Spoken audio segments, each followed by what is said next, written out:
mendaki gunung sekarang sudah tidak mengenal waktu lagi. Mau pagi, siang, sore, malam, bahkan di momen-momen waktu tertentu, hari raya, tahun baru, dan sebagainya. Dan bagaimana kalau mendaki gunung saat puasa bulan Ramadan?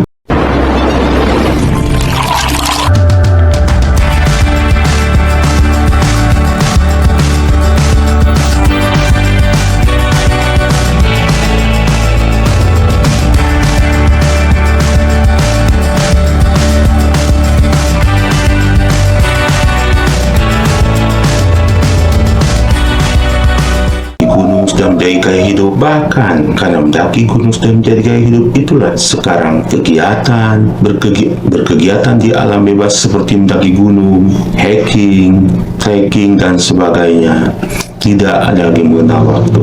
Mau pagi, siang, sore, bahkan di momen-momen waktu tertentu seperti tahun baru yang memang sudah lazim banyak dirayakan oleh para penggiat alam yang hobi berkegiatan di alam bebas, berpetualang, melakukan kegiatan alam bebas seperti mendaki gunung saat tahun baru sambil membuka lembaran kehidupan selanjutnya, termasuk kegiatan di alam bebas yang baru. Sobat alam lantas bagaimana bila mendaki gunung salah satu kegiatan di alam bebas kita lakukan saat puasa bulan Ramadan? Bisakah dilakukan? Boleh?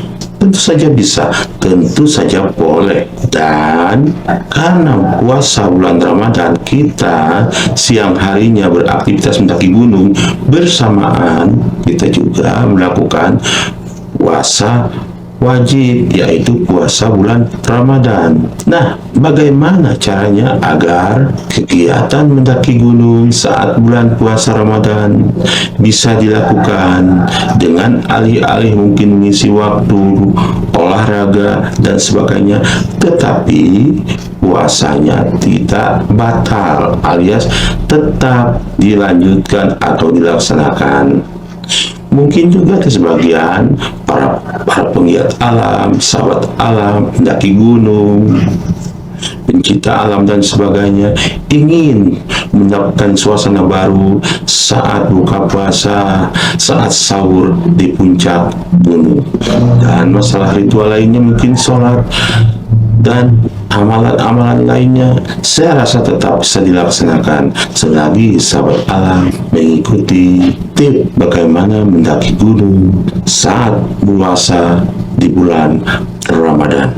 Nah, tip yang pertama yang harus sahabat alam lakukan dalam bentuk perencanaan yaitu pilih gunung yang sesuai. Seperti saya katakan tadi bahwa kita mau melakukan aktivitas pendakian gunung, namun kondisi kita mau melakukan pendakian gunung di saat kita sedang melakukan puasa bulan Ramadan. Tentunya ini akan berhubungan dengan fisik kita. Bagaimana caranya agar fisik kita tetap stamina, stabil, namun puasa tetap berjalan. Yang harus sahabat alam lakukan, dan yang pertama, memilih destinasi. Pilih gunung yang sesuai. Apakah itu ketinggiannya, jalur treknya? Pilih yang sesuai. Pilih gunung yang bisa didaki dengan estimasi waktu pendakian di bawah 5 atau 4 jam.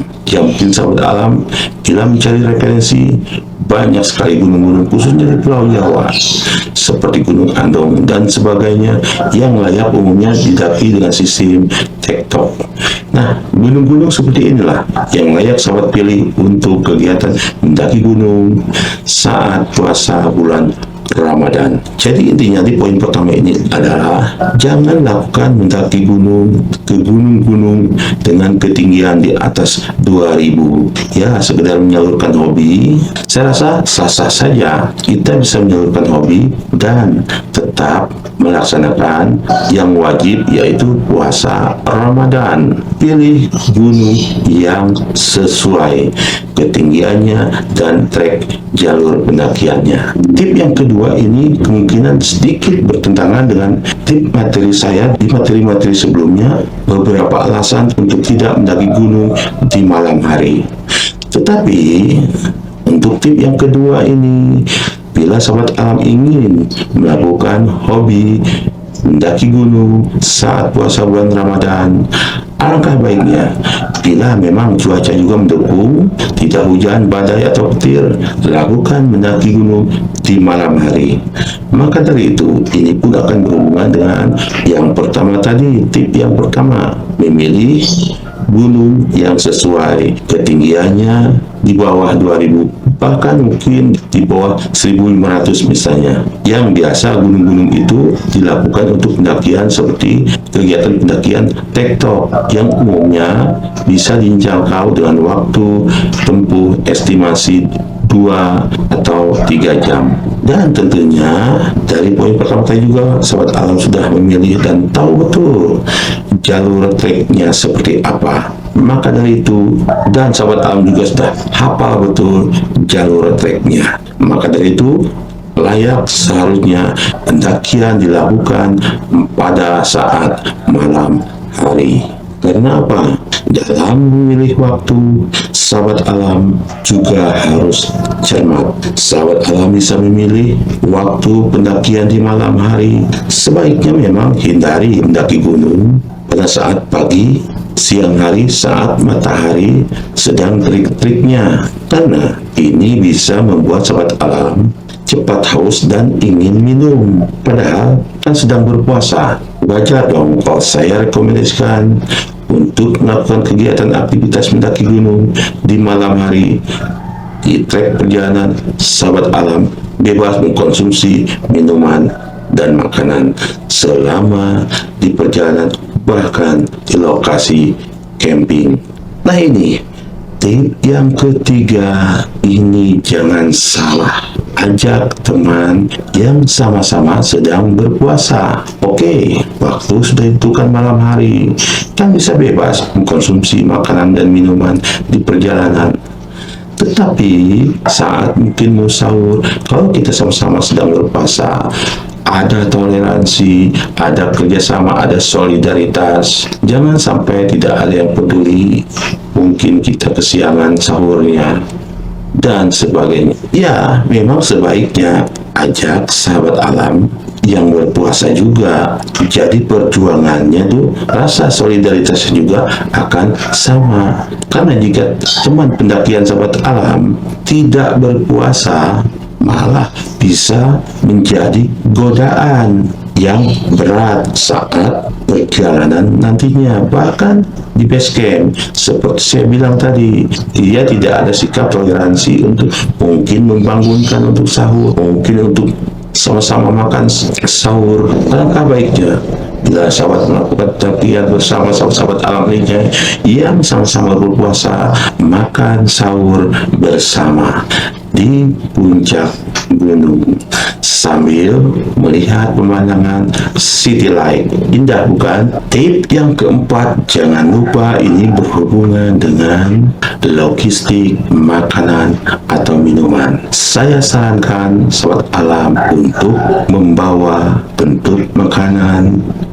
atau minuman multivitamin tambahan. Apakah itu menambah energi, macam minuman, tablet, pil, dan sebagainya. Saya yakin sahabat alam mengerti yang dimaksud minum atau makanan multivitamin tambahan. Karena apa? Ini untuk menambah stamina tubuh sahabat alam, mungkin pada saat di trek pendakian atau di turun pendakian. Kenapa sahabat alam harus membawa minum atau makanan multivitamin tambahan? Yang fungsinya adalah selain menjaga asupan karbohidrat dan protein untuk tubuh sahabat alam juga perlu mengkonsumsi multivitamin tambahan sebelum melakukan pendakian gunung atau sesudah sahur di puncak gunung. Karena besoknya saat sahabat alam turun gunung, saat puasa, tetap terjaga stamina tubuh sahabat alam.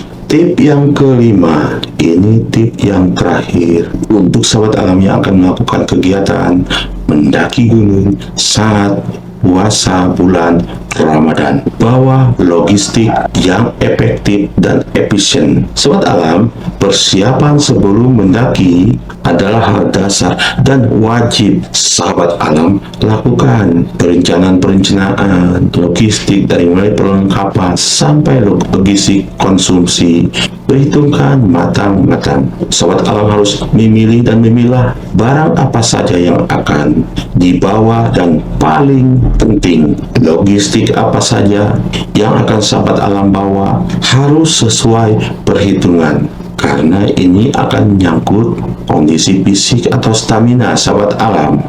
Ya, itu tadi, sahabat alam juga harus bisa membawa barang seefektif mungkin.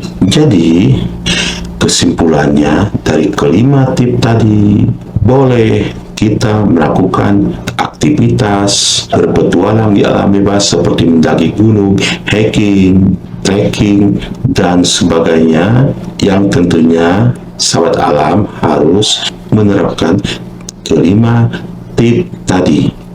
Jika mungkin sahabat alam juga punya ide dan lebih baik dan bisa mendukung kegiatan sahabat alam mendaki gunung saat puasa bulan Ramadan, ya itu lebih baik, karena tujuannya semuanya adalah bagaimana sahabat alam tetap bisa melaksanakan aktivitas berkegiatan di alam bebas, mendaki gunung, hiking, trekking, dan sebagainya, tetapi puasa bulan Ramadan tetap tidak batal. Dan tentunya sahabat alam juga bisa melaksanakan ritual-ritual amalan lainnya yang mungkin akan lebih padu, lebih khusyuk di alam terbuka. Misalnya sahur bersama sahabat alam, bahkan mungkin bisa melaksanakan sholat tarawih di pelataran, di depan tenda, di base camp lokasi sahabat alam mendirikan tenda. Jadi sekali lagi sahabat alam, saya tekankan, bila memang sahabat alam mau melakukan pendakian gunung, tetap berkeinginan untuk menyalurkan hobi berkegiatan di alam bebas, salah satunya adalah mendaki gunung saat puasa bulan Ramadan. Cobalah terapkan kelima tip yang baru saja saya uraikan tadi, dan insya Allah hobi kita tersalurkan, tetapi ibadah kita juga tetap terjaga. Oke sahabat alam, sekian materi ini, semoga bermanfaat. Sahabat alam bisa menyalurkan hobi mendaki gunung, hiking, trekking, tapi tetap mengamalkan, menjalankan puasa di bulan Ramadan. Buat sahabat alam yang baru bergabung di Gap Channel, saya mohon dukungan dan solidaritasnya dengan cara bantu like, share kepada sahabat alam lainnya agar bisa bermanfaat. Dan jangan lupa bantu subscribe dan tekan loncengnya agar sahabat alam tidak tertinggal di materi-materi berikutnya di Gap Channel. Saya Rudi Agusman bersama Gap Channel. Salam kali.